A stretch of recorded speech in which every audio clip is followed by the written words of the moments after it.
Dynamite. If you are confused or wondering what's going on out there, here's a chance to talk to an expert.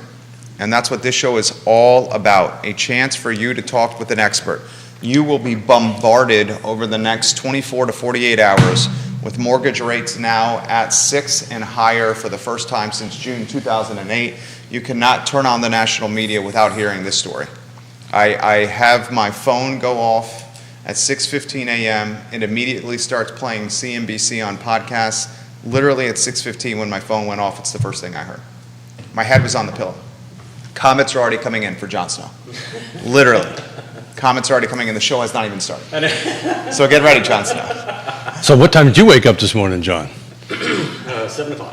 Yeah. There you go. Get ready, Jon Snow. It must be an old dude thing, man, because I was up at 4:30. I got to fix that. 4:30? Yep. Wow, that's early. All right, give the show a like and a share anywhere you guys are watching. We're going to have a good time today on a Wednesday. Judah Wickhauer, you get that studio camera rocking for us, and we'll get cracking here in a matter of moments on the I Love CVille Network and Real Talk with Keith Smith, one of the best shows in the Commonwealth of Virginia. Second best show. They're all great. They all great. have different niches. Your niche is a little more real estate oriented, which we absolutely love. Ours is all around news oriented, which we also love. J-Dubs, we can crack when you're ready.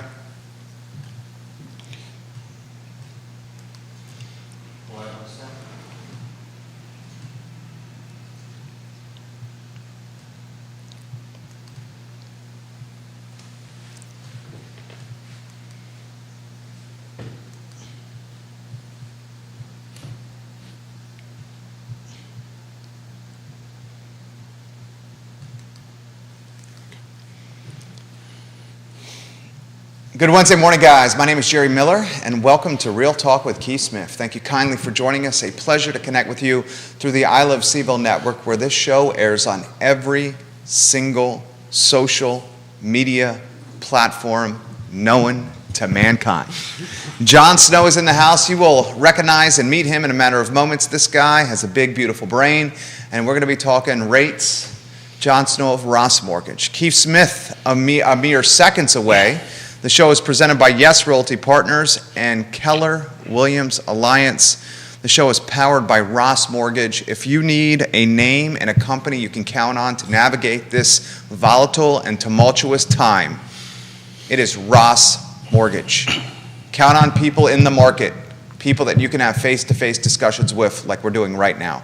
Judah Wickhauer, let's go to the studio camera and let's welcome the panel of experts. Keith Smith, Jon Snow. Gentlemen, good morning. Morning, gentlemen. I was just looking at my little run the show cheat sheet. This is 366. 366 for Real Talk.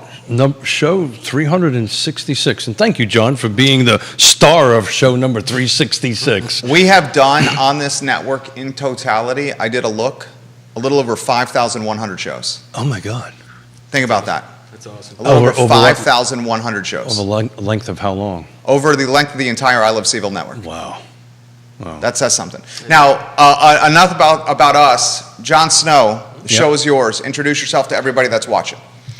Good morning, Charlottesville. My name is Jon Snow with Ross Mortgage, and happy to be here talking a little real estate with Jerry and Keith.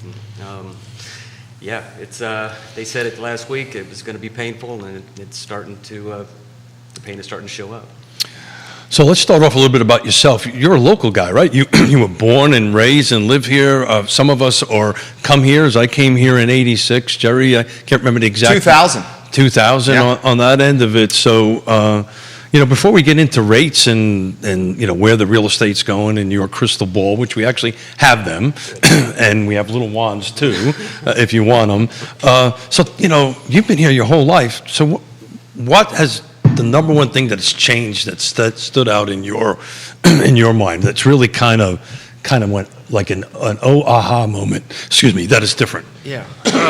Charlottesville it's such a dynamic place, and it's a great place to call home. I'm so fortunate that this is where I was born and chose to stay here. My family's from here, so it's just a very connected area with a sense of community and accountability that it's just hard to find in other places. So what I've seen over the years is just that continuation of just people showing the willingness and ability to get together and and be a family. I found it to be super open, particularly for a Yankee. Well, I mean, yeah, it's all are welcome, and it's. We know, yeah. So you know the difference between a Yankee and a damn Yankee, right? I do not. A damn Yankee stays. I know. A regular Yankee. Now tell the Lake Monticello gate joke, Keith. I've heard this joke so many times. Remember, why do they build the gates at Lake Monticello, Keith? Remember show 366, we spent too much time together. So the joke is that they've built gates around Lake Monticello to keep the Yankees in. Keep them in. Keep them in. So look, you kind of kicked it off, right? We 6% rates, right? Looks like it's going to go north. We've got some unpleasantness coming down the road, which is meaning, look, hey, I think this is going to creep to 7% or God forbid more. It's going to be higher. More than that, right? First-time home buyer, right? So if a first-time home buyer comes and talks to you and, they're concerned, tell me what that conversation looks like, right? I'm a first-time home buyer. I'm looking at rates. I want to buy, right? What does that conversation look like? Well, it can go a couple different ways, Keith. One would be, let's get you pre-qualified as, ASAP and see Sure. how strong, of an offer we can put in for the, house that you hopefully have found. But if you're shopping, it is difficult. So it is hard for people to get into the market at this point as a first-time buyer. Probably don't see that changing anytime soon. But hopefully, as the rates do come up, it gets rid of some of this maybe investor money that's popping up these houses and putting in some of these offers that keep the first-time homeowners offer as kind of weak on paper, and hopefully there'll be a silver lining to some of this. So what do you think that silver line? I mean, John. So we're up at 6%, 7%. I was in a meeting last week in Washington D.C. Somebody even threw the 8 number out there. That has a huge impact, particularly on the first-time home buyer, right? Because their buying power reduces substantially as that interest rate goes up on that end of it. On the flip side, on the higher end, it doesn't potentially impact the higher end that much because they can bring a little bit more cash to the table to kind of buy points down or pay for the property in full cash. That's exactly right. So thank you, Jerry. So are you, in your experience, are you seeing some folks wishing to buy points down? Yeah. I mean, we typically will see a little bit of participation. So yeah, it's a case by case. It really is a case by case. So what is it? So for those who do not know what a buy down is, right? Mm-hmm. So let's talk a little bit about what that looks like, right? Well, and so if I have the ability to buy a 6 down to a 5.5, how does that process work? We just got to bring more cash to close. Yeah, so what I can do is in the beginning of the process, I can go ahead and say, okay, John, is it a point or half a point or whatever it is to go ahead and reduce that interest rate, okay, or just bring the cash to the closing table so I'm borrowing less money. The result's somewhat similar, right? It really is. When you work out the math. So I'll tell you what, John, what's the expectation for the business here? How do we drive, everyone's on the real estate supply chain. Mm-hmm. And whether we want to admit we're on the real estate supply chain, if you're a homeowner, you're on the real estate supply chain. Mm-hmm. If you're renting property in Central Virginia, you're on the real estate supply chain. That's right. We're all tied to this. We know the impact this industry has. How do we manage expectations with clients? How do we keep craziness from happening out there? I think everyone realizes that the 6%, the 30-year fix is at now, the first time since 2008. This is not the ceiling. It's going to go higher. Mm-hmm. We have Jay Powell talking in T-minus 6 days about another Fed hike. Mm-hmm. After the hot inflation number from yesterday, the expectation is a full basis point increase. The expectation in October is minimum of a half a point basis point increase. And now the chatter is November, they're going to do another one. Now we know that there is not a direct correlation with what the Fed is doing in mortgage rates, but there is undoubtedly an indirect correlation. 100%. Anywhere you want to go on this topic, just offer some insight to the many folks watching. Golly. Just getting locked in as soon as possible. If you can find a property, don't hesitate. If you're in the Charlottesville area, this market is solid. I would just recommend moving forward sooner versus later. Right now, it does appear that it's going to go higher. So there is very little concern, in my opinion, about a crash. Most buyers that are in homes now are very, very qualified buyers. So I do not see a tipping point or a retreat of prices. I do see acceleration slowing, but by no means is the property going to be devalued in a year or two like we saw in 2008. So I read, just to kind of pivot a little bit here, I read an article this morning in Moody's that Jerry and I have been talking about this for some time, one of my concerns about the overall market is inflation, right? And a lot of what we're talking about here is inflationary pressure on that. And it was really interesting. The article was saying the average American, I'm quoting Moody's here, not my data, on that, they're paying $450 a month more than they were paying prior to this uptick of inflation. And it's funny because I read that and I asked my wife on the way in this morning, I said, because she holds the purse strings, I'm not allowed to do that for a very specific reason. I actually have a debit card that has a dollar amount on it. I'm not allowed to Smart lady, Yona. to spend over. Very smart lady, and part of the problem with a bike shop next to my office, that number got reduced drastically. Okay, he can buy 1 cup of coffee a day. That's the only amount of money that goes on the card. Thank you, honey. But so I started asking her, what are we paying? Because she runs the household budget. Our electric bill went up like $200 a month. Yep. Which is great. Because Segura Solar is actually coming to put solar panels on our houses. We're on the queue, so we don't. On my house, excuse me. I don't know when we're going to get there, but they're going to lock in. I think the bill came in. Jonas said something almost close to $500 for last month for electric, which is insane. And there's 2 people in your house. Well, we got the dog and it's the cat. It's you, Yona, and a dog. And a cat. And it's $500 a month. Yeah. Think about that. 480 something. Let's think about the people that have you, Yona, and some kids. Oh, unbelievable! Yeah. I mean, and we, we don't do loads and loads and loads of wash, right? We'll do. There's 2 people. It's 2 people. Yeah. We'll do a load of wash like every couple of weeks because we just don't have a house full of people, right? On all that stuff. So we're putting Segura, one of our wonderful sponsors, Segura Solar, on there. That's going to reduce that bill or keep it at somewhere between $250 and $275. They haven't quite given us the analytics yet on it, but that's going to be locked in for 20 years. Sure. On that end of it, she was talking to me about, steaks. Food is more. Well, I got a stat for you. The Food at Home Index, a good proxy for grocery prices, has increased 13.5% over the past year, the largest such increase since March 1979. Yeah. That's right. Raise your hand if you remember 79. That was before my time right there. 1981 for me here. But the largest increase since March 1979. Yeah. So we, again, at the beginning of the end of last year and the beginning of this year, Jerry was asking me what my concern was.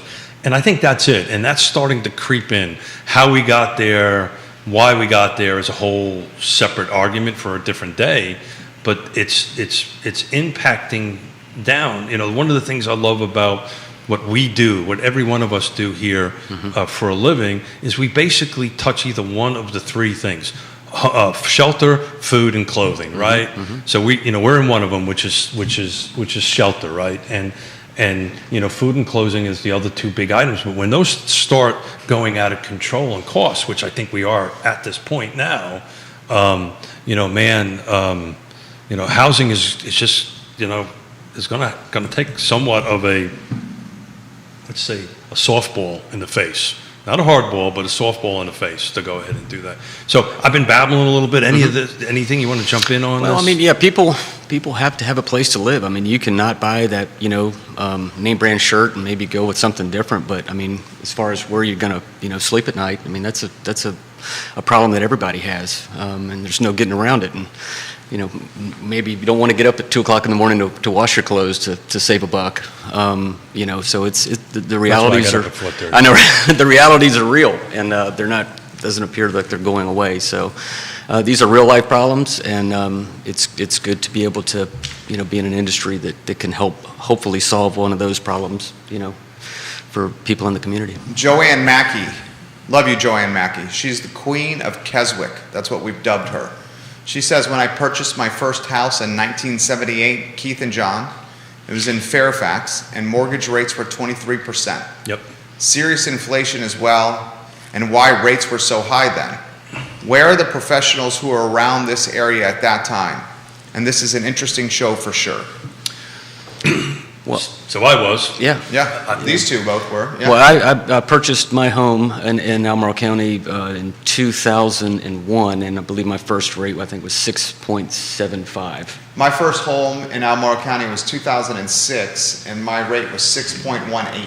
6 and an eighth. Excuse me, 6 and an eighth. And I was jumping in the streets and happy to get it. Right. At 6 and an eighth. Sure. It wasn't like, this stings, this is terrible. The problem is the American consumer and the American buyer grew to expect 3 and 4% rates. They did. And then when we got like trained that this is the mortgage rate, Right. when we see 6, we freak out. But this has happened before. Correct.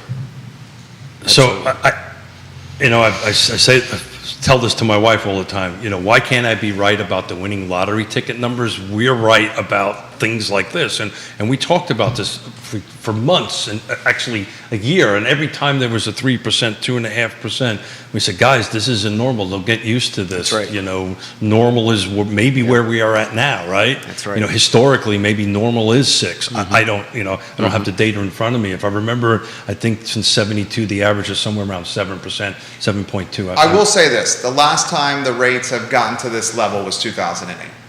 So we've had a, 14-year run Correct. of rates below 6. That's correct. And 14 years is a generation. That's a long period of time right there of people being trained for rates below 6. It's a generation, but it's even between 2 to 3 turnovers of homes. Right. Right? Because the average person It's reached not 9 now, it previously was 7.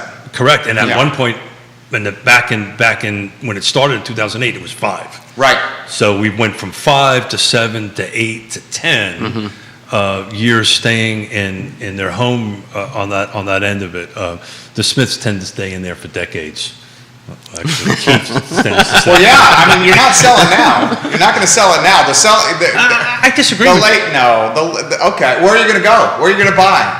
Are you going to buy something with a rate that's considerably higher than you have now? No, but I'm blessed, right? So I paid my house down so much. I get it, but if you sell it, where are you going to go and what are you going to buy? So there's a flip side to that, right? So I'm looking at it right now. The last 7 days, which I talk about all the time, we're on par. 89 came on the car for about 90, but inventory's picking up a little bit. Look, We're literally, my wife and I are literally This- going through this this is right good. now. Yeah. As we said on Monday's show, we got a cold call offer on our house that was substantially higher than what we paid. Okay. Substantially. We would cash out with a bag of money. Where are we going to go? That's right. And what are we going to buy? Right. And when we do it, what's the rate going to be? So- And how's that impact the monthly payment? We did the numbers and the math. Even we were fortunate, we'd be able to put 20% down on it. I'd be able to lock in drop some points, bring some money at closing. I'd be able to do some remodeling. Still, the delta between what I'm paying now and what it will be, Going up, or your quality of living's going down. there you go. Literally. And we're not struggling. yeah. Yeah. We are not struggling. Yeah. You see what I'm saying? Yeah. Exactly. So, for me, it's a balance. So this is a very personal thing. And in each transaction, and you see this, John, right?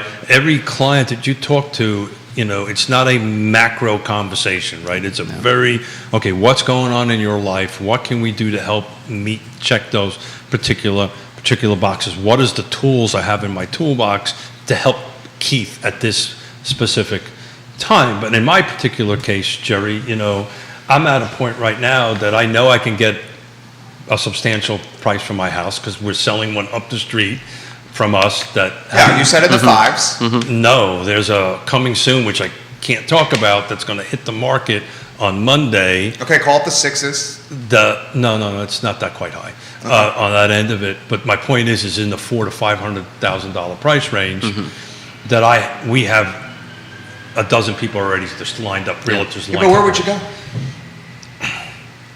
I don't know. I think the Caribbean looks nice. So you're move out of the country. No. So, but you're 100% right. And this has been, and so you're getting in the middle, John, of a family dispute live in front of a bunch of people. His wife wants to sell. This has been my argument to my wife, frankly, is, okay, where are we going to go? I love my 3,600 square feet. I love my 2 acres. I love my stuff, right? But I love my wife more, so that's where we're going. Sure. But stuff like that. But you're 100% right. But the market, there's units and there's homes coming on and they're trading. And they're trading quickly, at the right location, at the right price, at the right feature, in the right conditions. This comment's come in. Powell has said the Fed will do what it takes to bring core costs down. I saw that. Never something to learn to leave with. This is concerning. I mean, multiple people are seeing the news right now. And John, you have the fortune or misfortune, however you want to look at it, of coming on the show after yesterday's just bloodbath. Absolutely. I mean, I was down 5.16% with our portfolio yesterday. Mentioned that to my wife, showed her the number, her jaw hit the table. Okay, talk to us about what the clients are saying, what the folks across from the desk are saying. You are a calm guy, a reasonable guy. You're a guy that has experience and knows what he's doing. What do you pass it along to these clients? Just hang on. Just hang on, stay the course. Don't panic. There's just a lot of unknowns out there, but the community, Charlottesville. One of the reasons why I'm here is because I do love Charlottesville, and I'm just really, really fortunate to live in this market, and we have a kind of a history of consistency here that a lot of communities just don't have. So it's just try to have that attitude of gratitude to be thankful of what we do have, which is the Charlottesville stability, and I just don't see it changing. So if you are lucky enough to find a house and get an offer accepted, that's just it's just all good. But finding those properties and getting people in it's difficult. So you've just got to stay the course. Let's work the plan. And just stay patient. And if you've got trusted, partners, if you've got a good realtor, that are, working the coming soons and are just, staying on top of their game, it can help people get what they want, that end goal, which is a place to live that's affordable, that is, in line with what they're looking for. Bravo. Well said. That was beautiful. Scott's going to love that. Can you cut that into a highlight clip and a sizzle reel? That's a sizzle reel with my question to his answer. You just handled that beautifully. Beautifully. Keith Smith, jump in here. You got my wheels turning on the where to go. And I'm going to jump in here, which is I was not prepared to talk about today, but it's something that's been happening in the last couple of weeks that I think is going to make the inventory even tighter. The new construction, the development groups out there are now backing away from projects. They're sprinting. Yeah. Okay. And we know we have a couple of them. Yeah. So and it's interesting. So I'm looking at some stats here. The new construction market is dropping, and they're dropping drastically. The developers are moving from their B and C sites to their A sites, and they're canceling contracts. I see it happening on the ground, and they're backing off on selling, building new units. So what's going to happen here is this little balance, right? As new construction drops and we've not made up this 3 or 4 or 5 million, depending on who you talk to, units that were new construction units that were short from the time of great unpleasantness. So if they're dropping again and they're moving out of these are hundreds and hundreds and hundreds of potential projects in the next 24 months, homes that are not coming to the market now. That's just I don't know, I see how you feel about it, and definitely Jerry feels about it, but I think that's going to put more pressure on existing, which is going to make this decision of where to go even more complicated, and the need for a trusted advisor. Scott Morris watching right now. Hey, Scott. He says, good morning, gentlemen. He says, contracts are getting canceled and specs are getting price reductions. It's happening everywhere. Oh, yeah. Scott Morris just literally put that in the feed. Scott, we love you. Scott Morris. So it's an Sincerely mean that. interesting stat. on that. So I'm reading through some slides on a National Home Builders Association presentation I was part of last week on that end of it. The one I'm looking at, single family, detached, new construction, single family, attached, all are dropping. The largest growth, multifamily. Yeah, of course. And it's odd. Well, it makes perfect sense. It's like how you keep, Does it really? You share overhead. Multifamily, multi-generational. You have grandma, mom and dad, and the kids. Yeah, well, they say that's No, the solution. these are multi-story apartment complexes. Well, that also makes sense because you're sharing the cost of the dirt. The dirt's so expensive, you're spreading the overhead around. Yeah, that's what affordable housing looks like, I believe. It's just carve up your house and share the cost. And share the cost. I mean, that's what affordable housing Go looks down like. that road. This is good. You're onto something here. Tell us what you mean by that. Well, I mean, you've got, Airbnbs, all these different phenomenons that are new to the market in the last, 10 to 15 years, and you have families that are having to collaborate to find a place to live affordably and eat at the same time. So you do have families that are joining together to, have more market power. So you'll see Sizzle reel that, Judah. That's good. what they're called multi-generational families. Mm-hmm. That's different than multifamily, right? Multifamily are hundreds of unit apartment complexes on that. And the reason why I found that pretty interesting, Jerry, was in the 35 years I've been doing this, when interest rates start getting to this point, Mm-hmm. right, and inflation is, and we haven't even mentioned the word stagflation because I think that's coming next on that end of it. Usually multifamily market drops, takes a plummet. And it's interesting, multifamily is picking up. Now, a lot of that might have been because they were in the pipeline for a long time, right? Multifamily projects are tens upon tens of millions of dollars. They start years ago, and once that ball starts rolling, it doesn't stop. But, they're also looking at rent increases in double digits. Mm-hmm. So it's really interesting. I think it was Jason Kirby on Monday said that we've never seen anything like this before. And I think he's right. If I start looking back, these sets of datas and everything we have going on right now, I don't think anybody's ever seen before. Absolutely. A lot of it's just cattywampus, if you will. It's just going in. That was great right there. I like Jon Snow. Scott, this guy's legit, Scott. Do you have any experience in the construction trades? Because that's No. an official term in the construction term. When you look at a wall that's going a little bit, that's a little cattywampus. Cattywampus, man. I haven't heard that in forever. Well done. This is a good comment that's been put on the feed from Spencer, and Spencer is watching in Short Pump. He says, one thing to highlight on this show is when the market conditions get like this, the folks that truly have a lot of money start scooping up property because they have the cash to do it, and they don't leave it in the markets because the markets are so volatile. As Warren Buffett said, when folks are fearful, the wealthy, they get aggressive and greedy. That's a fact. It has always been that way. When the markets, Great comment, Spencer. When the markets go wacky, people get into dirt. Mm-hmm. And then when the markets get better, people get out of dirt and go into the market. We had this conversation, I bring this up, we've had this conversation with the Erpies here. Like, if you have disposable income, Mm-hmm. would you take that disposable income and would you overpay your mortgage at the 4 or 5% clip? Or would you take that disposable income and would you throw it into the markets?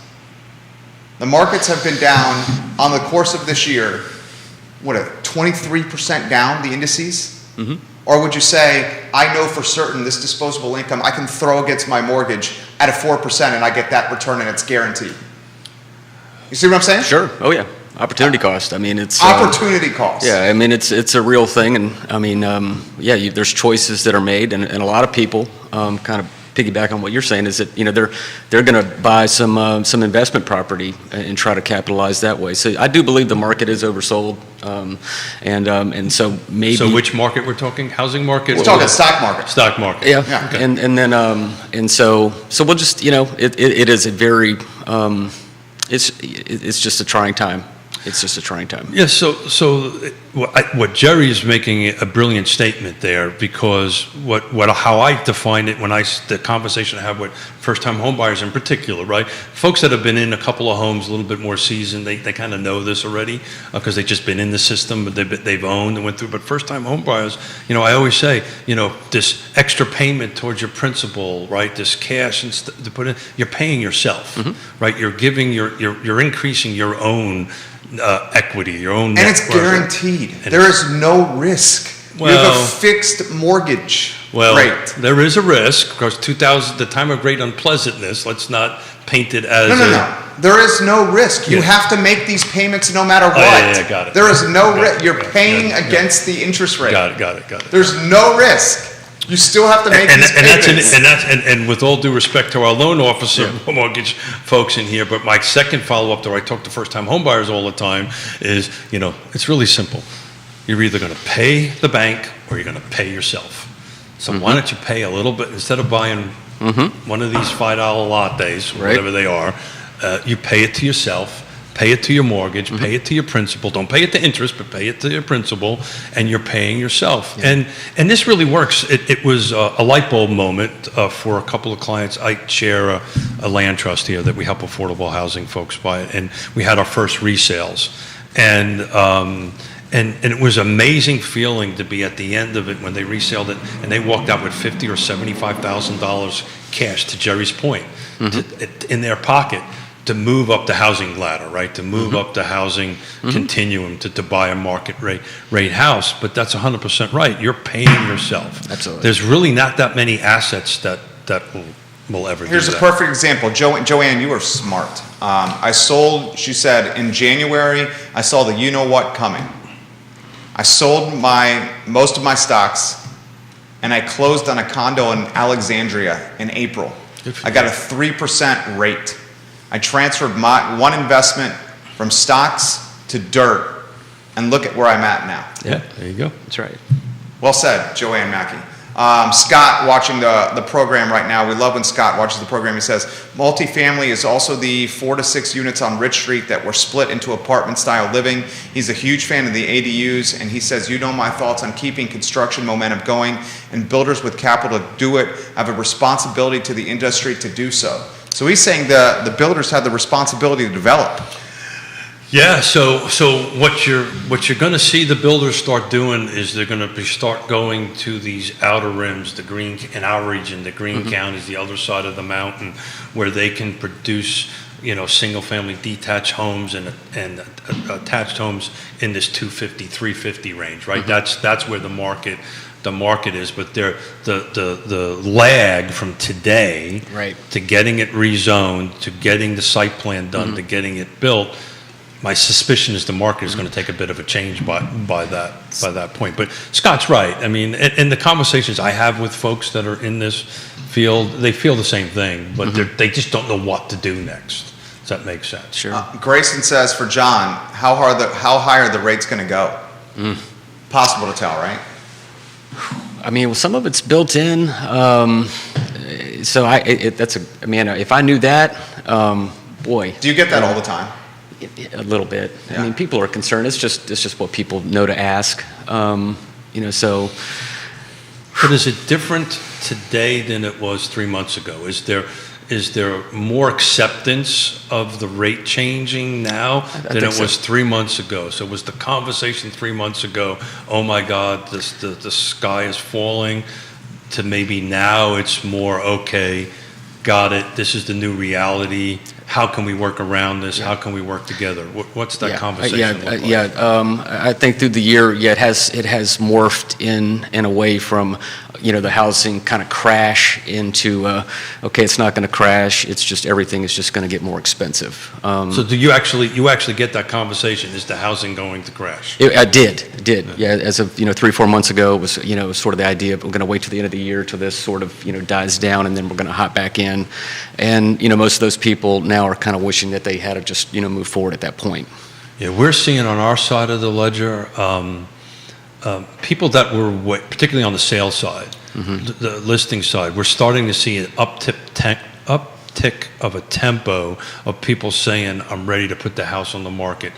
they've been waiting. They are now want to do that. That's the reason why we've got a bunch of listings coming up, quite a few actually, listings coming up on that end of it. But they all want to be in now and kind of done before Thanksgiving, right? So now that's starting to creep itself into it, right? I want to sell my house, and now that, where am I going to go for Thanksgiving? Where am I going to go for Christmas on that end of it? More comments coming in for John. John, can you give some insight into what kind of lock programs you have and how long the window is for the rate lock? That is a tough question, right? 'Cause Yeah, the rates are moving, aren't they? They are moving. We can lock it up to 120 days for a small fee, and so you can go up to 120 days if necessary. That's actually not bad. 120 days is legit. That's actually really good. It's going to cost you a little bit, but How much are we talking? I'd have to half a point, something roughly. like that? I mean, I'd have to look at it, and but you can do it. But it's not 10%, or it's correct. not- Well, and that was one of those market things that has dictated an extending a lock period.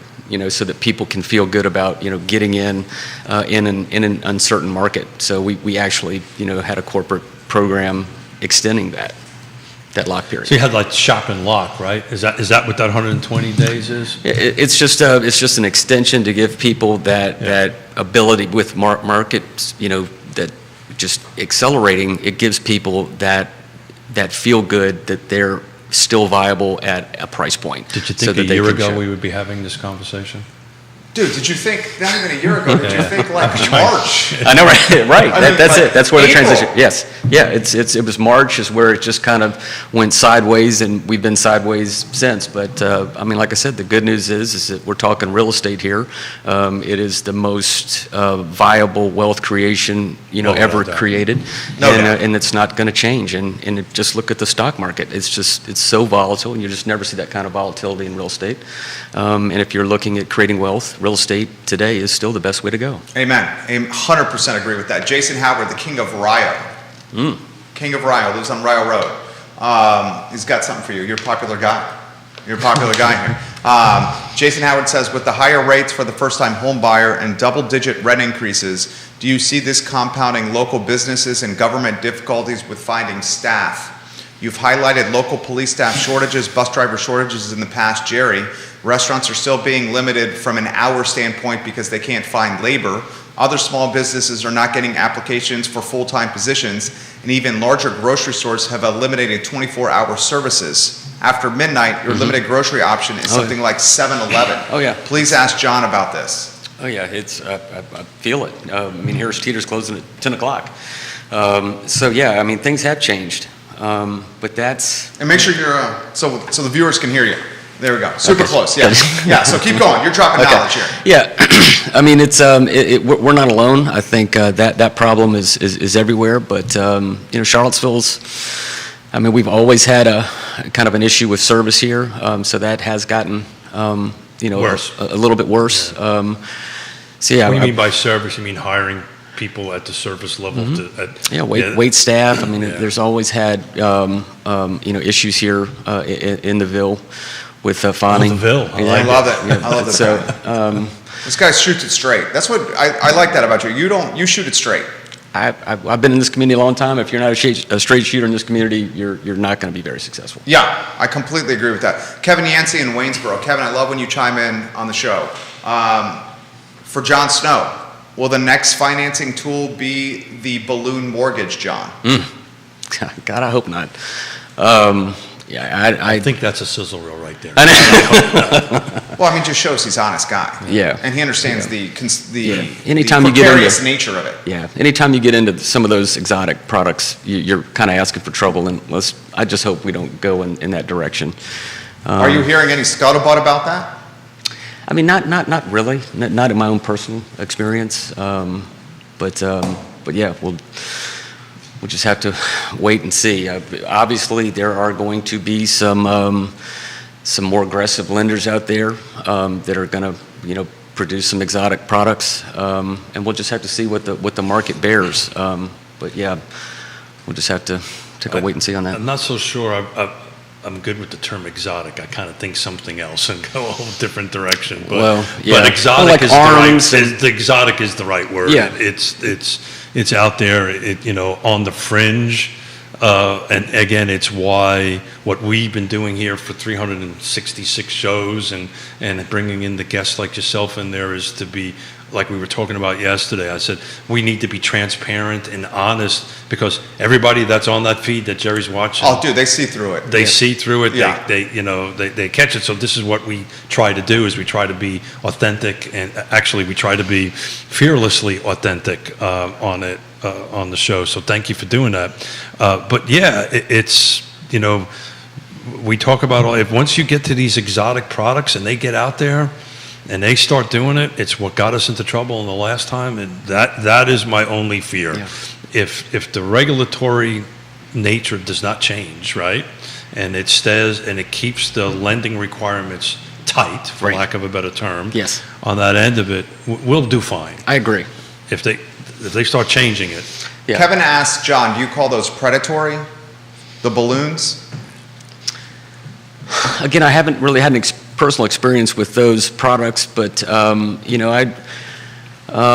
it's hard to argue with some of the predatory nature of lenders. But at the same time, some of these regulations have really curtailed those practices, and that's where we're at today, and that's what hopefully will keep our market afloat through all of this turbulence that we're about to experience, is that people that are in these homes in 2020, in the 2020s, are qualified buyers. So I don't think you're going to have a lot of unsupported paper out there that creates a bit of a vacuum in a fall. So. But there's always going to be people out there trying to make a buck, and some people are going to be trying to help people, figure out ways to get into homes. So it's kind of each case will have to bear itself out to see what it really is going to be. Cut that into a reel. That's the third one right there. Mark that one. That was nice, John. so they answer the question, Kevin, directly. Yes, they will be predatory. Yeah, of if they course. come out, they will be predatory. They will be predatory on the folks that are least least ability in the neighborhood or in the community here. They will prey on them, and And they could. And then, but the if flip it's side, allowed, it'll happen. right? But then the flip side could be, maybe we have a well-qualified buyer that goes into a different type of loan that isn't present today because of what the market is doing. So we'll just have to see. So it's a double-edged sword, It right? is. It very much is. I could see it working for like a man or woman that's going through medical school that's a doctor, that's looking for doctor. something like a 5-year balloon, where in 5 years they go from $60K a year because they're in fellowship Right. to like 400. Exactly. That right there, it's applicable. Where it's not applicable is someone that like is on the financial margin, that is just trying to get out of house Right. and try to get out of this crappy rent situation because the rent's so high, and then in 5 years they're like, the balloon comes and they can't afford it, and then they lose their house. Right. So this is a discussion we've been having for several weeks on the show, right? Okay. And that's why the term trusted advisor is important. We talked about it on Monday with Nikki Chambliss and Jason Kirby. And I know we do it. I'm confident you do it, but I'm going to throw it out to your way. If you're sitting down with Keith and I'm on the margin, and you really think, hey guys, maybe you should work on building your credit a little bit more. Maybe you should work on raising a little bit of money. This is how I can help you do that, and come back at a certain period of time. Then we can go in and tackle it. I mean, you have those conversations, right, with folks? Absolutely. Yes, regularly. Yeah, so the thing is, trusted advisor, everybody on our partner tab on the Keith Smith, Real Talk with Keith Smith, these are all trusted advisors. These are people that are going to be honest and transparent with you. Back to the other side, we spent a few minutes yesterday together, didn't really tell you too much about my life story. Of those who watched the show know that Yona and I lost $17 million. We lost everything we had in the time of great unpleasantness. To be honest with you, I can't come to you and borrow money because of that. It'll follow me as long as we go. And that bothers me to a certain degree, but I'm also happy. Explain why.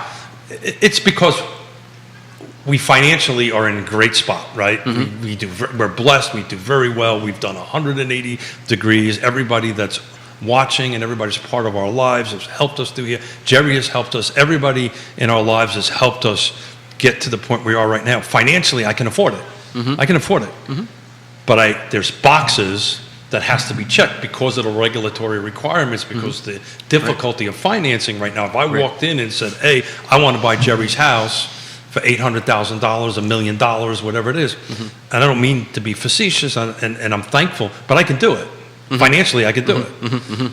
But I can't get a loan because this is back. So it's a double-edged sword, right? It's hurting me a little bit on that end of it, but, I'd like to see lending requirements loosen up to go, hey, okay, God forbid, stated income loans, to God forbid they come back on it, but that would help me. Does that make any sense? Yeah, definitely. And I can, kind of relate. I don't know exactly the nature of what you're describing, but, I had a foreclosure on a rental property, years ago that, went through a divorce and had to wait, 7 years to refinance my home. Well, I can assure you that 7 years is BS. It's BS because it shows back up. It's very interesting. Well, let the man finish that. You were showcasing a little vulnerability there. The viewers and listeners appreciate that. Finish that thought. Well, yeah. I mean, it was a situation where rates dipped, and I couldn't jump back in because of and I had a divorce decree that said that I wasn't responsible, X, Y, and Z. And it just didn't work out. But yeah, I was out of the market due to no fault of my own for a period of time, and wasn't able to execute on some of the lowest rates that were available at that time. So yeah, I mean, but the good news is that there are some safeguards, and I know in particular, they're not working out for you to leverage your money in a way that you would like, but those same safeguards are what's going to guide us through all those tumultuous times that are ahead. That was awesome. Dude, that was awesome. Dude, I know we're doing 3, but let's do the 4th right there on a highlight clip. I mean, the highlight clips, I don't know if you're familiar with, we chop the show up at the shorter clips, and then we push them out throughout the week. That was like genuine. Yeah. People appreciate that because it's cut to the chase. Everyone goes through trials. It's not unique to one person. And when you're honest with it, it makes you even more likable and trustworthy.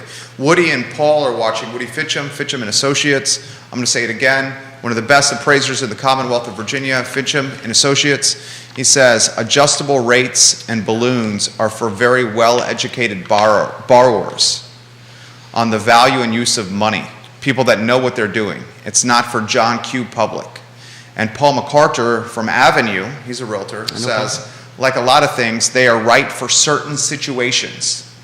And then Joanne on a different page says, someone that's coming to wealth or has earning potential in the near horizon, that could work for someone like that. The viewers and listeners are so smart, dude. You do not get things past the viewers and listeners on this network here. And it's interesting. I'll tell you, almost every show I walk away learning a little bit from the viewers and listeners. A little bit. Thank you for sharing, man. And I apologize for stepping on you on the thing. I just got a little excited there for a minute. But you're 100% right. So, people ask why, right? There are these guardrails that are keeping us in between. When these guardrails start going away or start eroding or start moving outwards further, that's when we're going to go off the cliff and get ourselves into trouble. We're painful, right? I was in the exact same boat that you were in, right? Tried to take advantage of the 3%. I couldn't because of this event that happened. It was no fault of my own, right? I didn't create the time of great unpleasantness. Just got caught up in it. But we couldn't refinance it. I drove poor Scott Morris nuts. What about now? What about now? No, Keith. No, Keith. What about now? No, Keith. Okay. So, it's thank you for being honest. Neil Williamson, builders build what the market wants at the price the market will accept and at the rate the market will bear. Well said. Yeah. Yeah, that kind of was talking about what you were saying a little bit ago about how builders will kind of morph into, like with the mixed use, what they end up building. I was curious, how long does it take to get those permits in line? How long does it trail the market? He knows this very, very well. Yeah. Too long. Yeah. That's a I mean, short are we answer. talking 18? So how about them Mets? Dude, it's so brutal. It's so long. So I'll give a real life example. This is terrifying. The subdivision I live in right now, called the Acres, I was 97. I bought the last 150 acres inside of Lake Monticello that wasn't developed. I developed it into 150 lots and called it the Acres.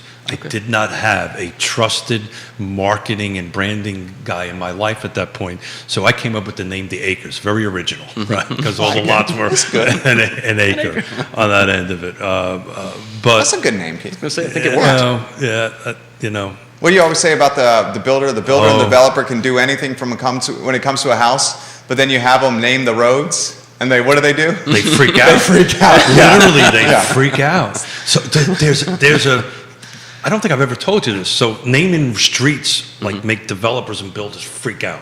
So there's an actual thing on the web where there's 3 columns.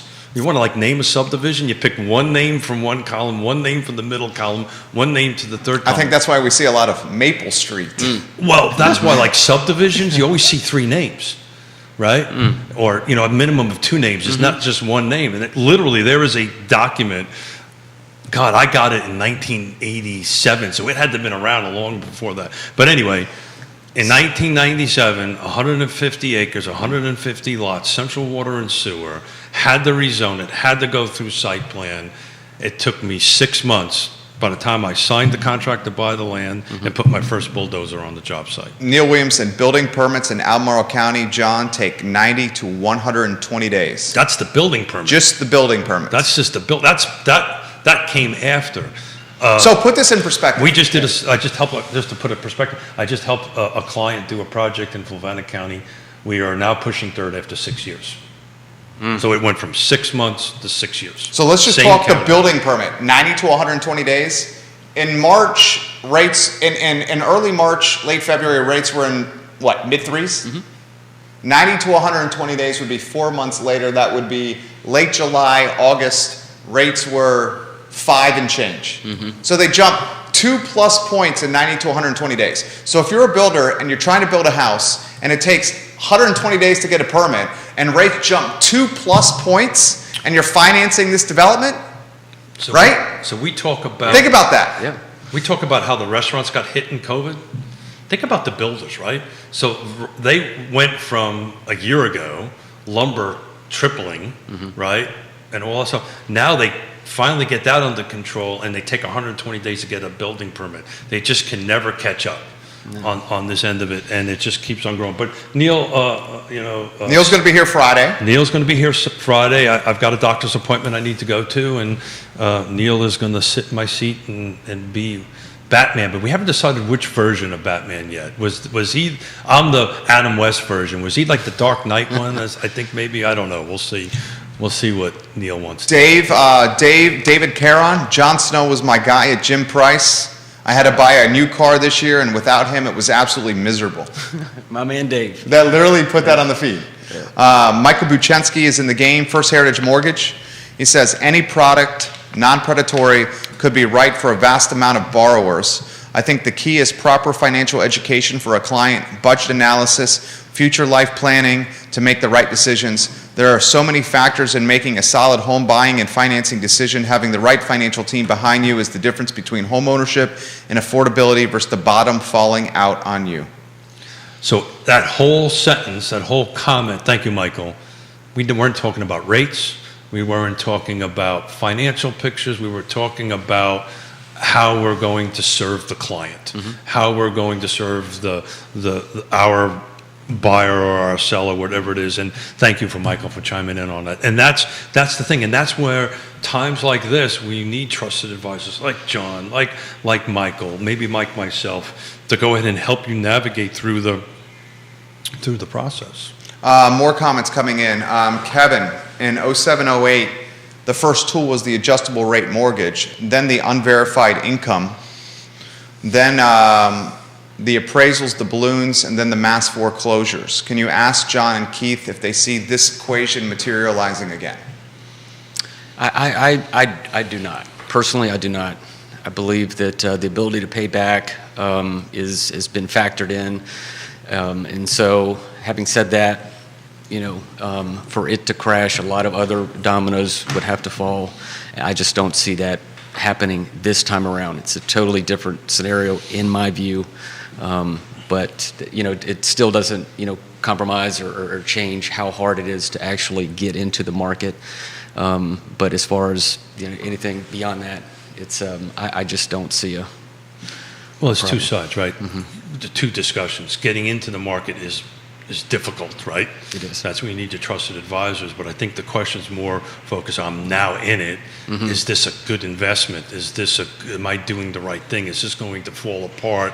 Or like 2008, 2009, and we get this question, if not every show, almost every show on that end of it. Understandably. Absolutely, because what's unknown, dude. Because 2008 was brutal. Yeah, that's why. Look who and you're people telling. are. I mean, yeah, they got, and Yeah, I know, and and Jerry, the fact that we're having that conversation and the fact that people haven't forgot that it's good. Is actually a great thing. No doubt. Agreed. It's actually a learn great from thing. history. It's actually a great thing that we're actually having that conversation and we're being asked, so do you think it's going to go back? And I'm of the same opinion. I publicly have said it. At the moment, I don't see it happening. My only fear right now is inflation and the guardrails.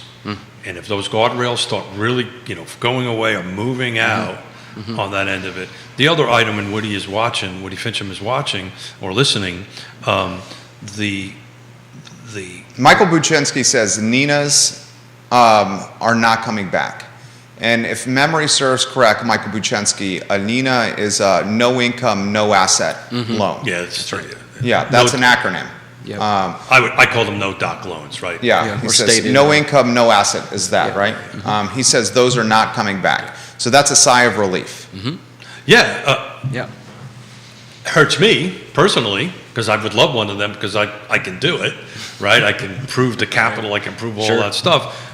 But I will gladly take that hit not to impact the whole market, right? Because that doesn't help anybody. Do that. But that's my reference to guardrails, right? So thank you, Michael, for sharing that. Have you seen multiple folks are asking the role of the wealthy and the deep-pocketed person here when it comes to this market and how they're going to maneuver and pivot and strategize. Does anyone want to go down that road? We've touched on this already. I think the expectation is dumping some of that cash into dirt and into bricks and sticks, but you guys are the experts. How about you want to start first with that, John? Sure. I think they've been doing it for quite some time. I think that's what this is all about, is trying to get some of that investor money out of this market. But, again, that's just my opinion. So we'll just, time will tell. But I do think that the investment opportunities from people with wealth are, because look at the market. I mean, they want to invest, like you said, Jerry, in dirt. It's tangible. It's right there. I mean, it's just, and it's proven to be the most successful vehicle to create, long-term wealth that's ever been. So I literally don't think I can add anything to that. That was perfect, dude. And that's a rarity for me to shut up. So Jon Snow's on point today, man. You're on point today, I dude. literally can't add anything. This is to fun, isn't it, John? I love it. Yeah. You came in here. This is first rodeo for Jon Snow on the network. His first rodeo, and I think he's atop the leaderboard right now. Well, thank you. Top of the leaderboard. Well, for me personally, it's easy because I really do love Charlottesville. So anything I can do to help the community, that's what You're I'm here also for. a person. You've got an awesome personality, which is great to this. Lake Monticello, just talk about a little bit of market there, Jerry. There's only 15 houses on the market right now at Lake Monticello, and I use that because it's got 4,500 homes. It's 4,400 homes built, excuse me, and cheapest home is $235. 13 days on market.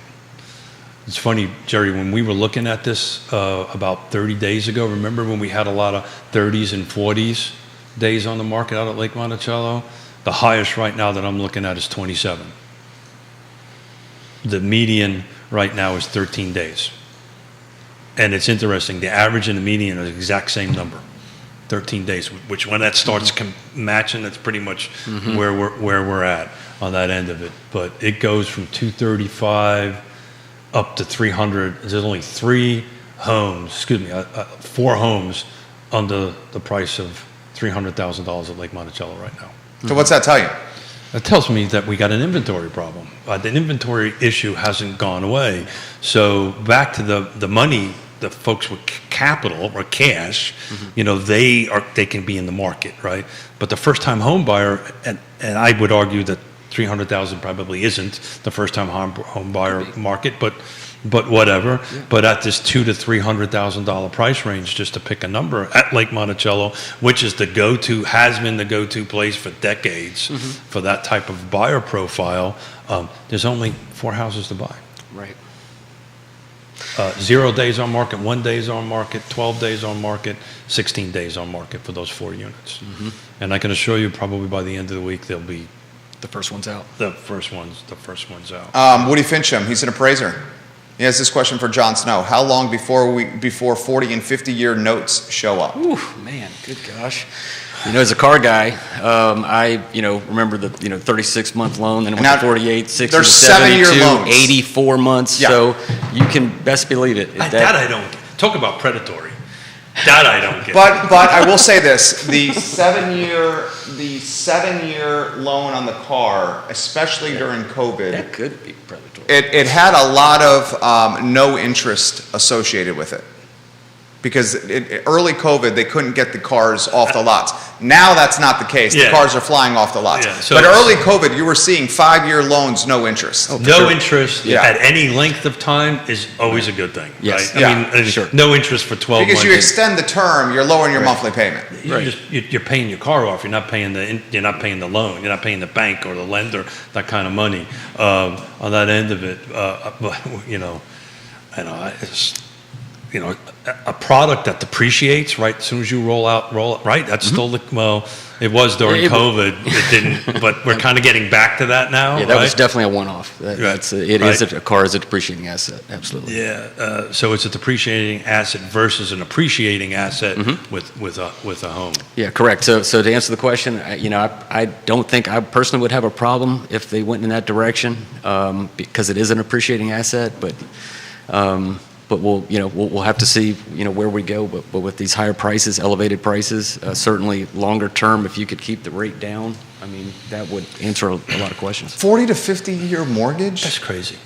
How could someone ever pay that debt off? Well, you don't. So they would just sell the house. Yeah. So that's so the play there is But the interest accrued on a 40 to 50-year mortgage is. They would have to adjust something on the front because of all of the. So they would likely, if you go to a 40 to 50-year mortgage to keep the monthly payment in a controllable or manageable period, they would then likely have to, a few years from now, after this stabilizes, refinance. Yeah, absolutely. That's the idea. That would or be make idea. additional payments to the principal and sell the house. But additional payments on a 40 to 50-year, what are you going to pay it off in 34 then? Yeah, back to your comment, you're just putting it in your pocket. So even if I'm in the house for 5 years and I'm paying an extra $1,000 a year, it's $1,000 that's going to come back to you. But John, thank you, Jerry, for making me think of this. So when you sit down with somebody, I know the interest rate question comes up, but does I can afford X dollars a month, how much, does the amount of money per month drive the loan or the interest rate? Did that make any sense, that question? Yeah, everybody's, on a budget, and it's always too much. So typically what I will do if they're really serious about moving forward is we'll just get them some information from them and get them pre-qualified and let them know what kind of buying power they've got. And that is the easiest way to go about that particular scenario. So I want to give a little tease for Monday. Woody Fincham is going to join us with Nikki Chambliss on Monday. Love you, Woody. One of the best appraisers in the Commonwealth, Woody Fincham. So I actually re-upped my Atom account because foreclosures are starting to pick up a little bit, and we're going to talk a little bit about foreclosures on. I know he's. No, I'm not. just a realist and a common sense guy, and I shoot it straight on this show. And that's how we've been in business for 15 years and bought most of this building here. The foreclosures are it's going to be a problem. Well, that's the reason we're going to talk about it. They're going to pick up in volume. They've picked up We have tremendously. the highest credit card debt in American history, over $16 trillion. Yeah. Wait till these car situations where people are going to become underwater on these loans, on these cars. Which is going to impact their homes. It's because going they're not to going to impact everything. Yeah. The groceries are up 13.5% year over year. I mean, we're not. Jay Powell is straight up saying when he's talking to America that this will be painful. Get ready. I mean, he's warning us, Get ready. Buckle up. right? I mean, am I misreading this? No. Well, the man, if you take him at his word. I mean, the dude has no reason to BS us, right? I mean, it's his reputation. Yeah. So we'll talk a little bit about that because I've been reading with Anthem. It's not impacting our local market that much, but places like Baltimore and some of these other folks, areas that's starting to creep into it. It's minimal compared to the time of great unpleasantness, the volume of it on it, but it is starting to change a little bit. And to Jerry's point, it's folks that maybe when interest rates were at 3%, got into more house than they could afford. That's the reason I was talking about, that we talk about how much I want to pay per month, not necessarily interest rate. I'm not On that worried about end the of it- folks that got in at 3% that got it in more house than they can afford. I'm worried about the people that are getting in at. But if they Or did it, people that maybe had like a heat lock that, are getting ready to have triple their heat lock payment from where. That's what I'm worried about. And that's where you could have where the rubber will meet the road. well, I mentioned earlier about the Moody's at the $450. The problem is that if I went ahead and used all my cash to buy a house, I don't have a little bit of reserve, and I'm spending an extra $450 a month on food, on gas, on all that other stuff. The decisions are going to have to be made at this particular point. So I really want Woody's take on it because he sees this stuff on a daily basis. So we'll talk a little bit about that on Monday. Not a great length, but just kind of start. I think we're going to have to start creeping that into our conversations over the next several months. John, we'll close the program on this. How can folks contact you? Folks, do you see what this man's about? Authenticity, straightforwardness, honesty, working with you through this tumultuous time. I mean, he straight up showcased vulnerability with talking about what he went through with the divorce. I mean, these are the type of folks that you want to do business with, the people with experience that have been there and done that. How can folks contact you, reach you, do business with you? Well, I'm on Facebook. If you know me, DM me. If not, we're in Culpeper and corporately based out of Detroit. So we've got about a 70 employee team of staff, 7 underwriters, a lot of different people in compliance. So we are, very, very much a trustworthy partner to go through this process with. And you can contact me at 434-825-8015 if you need to get a hold of me. Fantastic. You crushed it today, dude. Thank you, Jerry. Seriously. Thank you. Made it easy. Thank you. You Thank too, you. Keith. Keith Smith, Do you want to talk about the text that we both just got from Neil on Fashion Square? you can. I think Or you want to tackle that at your noon show? I got mall management coming on the show. Got it. Yeah. Everybody watch the noon show. Yeah, I'm literally texting with them while doing this show right now. Yeah. Watch Texting with mall management. Yeah, so everybody tune in at 12:30 for I Love Charlottesville. There's going to be a little bit of news coming out. I mean, it's that going to way. be Yeah, I will let Mr. Miller handle that at 12:30. breaking news. Breaking news. Interesting. I love this show, man. We're getting texts Breaking from people news. as I mean, we're I talking. literally am like, Yeah, no, I get it. Yeah. guys, Keith Smith, Jon Snow, Jerry Miller, Real Talk with Keith Smith, presented by Ross Mortgage, Keller Williams Alliance, Yes Realty Partners, Judah Wickower, the North Star of our network and infrastructure. We need to highlight him as much as humanly possible. He keeps us online and looking young and sharp. The I Love Seville show is up in 1 hour and 6 minutes with news that will leave your mouth agape. Everybody ask about Fashion Square Mall. Here's your opportunity to get some knowledge. I'm going to leave it at that. Get ready and giddy up. Thank you kindly for joining us. The show is up in 1 hour and 5 minutes. 1 hour and 4 minutes and 50 seconds. The Get good ready. news is I'm driving to Roanoke. I'll be able to listen to it. It's going to be impressive. So long, everybody. Thank you kindly for joining us. Well, Thank you. So tell me about the mall. What's going on? 'Cause we-